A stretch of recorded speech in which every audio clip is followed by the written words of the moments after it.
خب مرحله اول انگور رو قشنگ له میکنیم.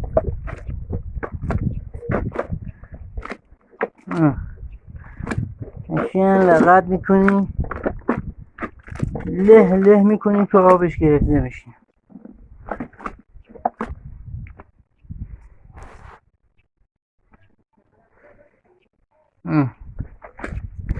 بعد با پاد لهش کنیم. خب این آبشو میگیریم میریزیم داخل سطح که یکی جدگه آبشو جدا میکنیم، میکوبیم و آبشو جدا میکنیم.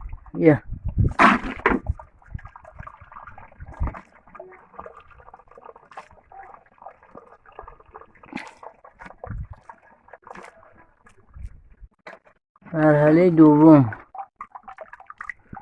این آب سطل که اون پایین آب انگوره میریزیم داخل یه دیگه مثل این، میذاریم رو آتش که اونجاشم بعد فیلم میگیرم بهتون نشون میدم. خب فعلا